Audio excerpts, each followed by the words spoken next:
মার্চের মধ্যেই বকেয়া ডিএ মেটাতে সংশোধনী বিজ্ঞপ্তি রাজ্য সরকারের।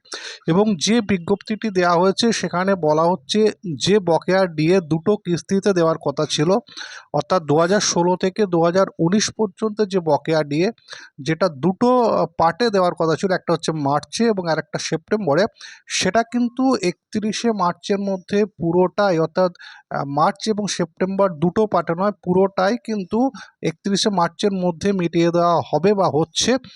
সেই রকম বিজ্ঞপ্তি কিন্তু প্রকাশ করা হয়েছে, সংশোধনী বিজ্ঞপ্তি, এবং সেখানে এই বিষয়টি উল্লেখ করা হয়েছে যে 2016 to December 2019, January 2016 to December 2019 as per AICPI, এখানে 100%ই দিয়ে দেওয়ার কথা বলা হচ্ছে। 2016 থেকে 2019-এর মধ্যে যে বকেয়াটা রয়েছে তার shall be released on or before 31শে মার্চ 2026, 31শে মার্চ 2026-এর মধ্যেই।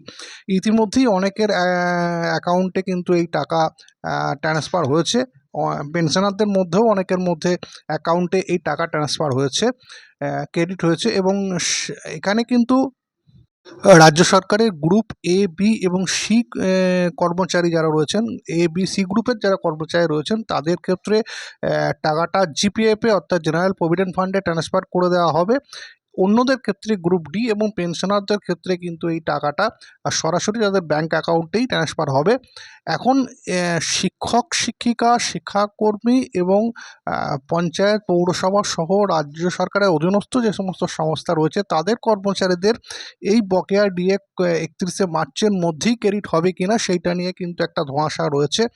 এখন দেখা যাক তাদের ক্ষেত্রে এই টাকা ক্রেডিটের বিষয়ে কি আপডেট উঠে আসে, এবং সেই সংক্রান্ত আপডেট এলে আপনাদের সঙ্গে শেয়ার করার চেষ্টা করব।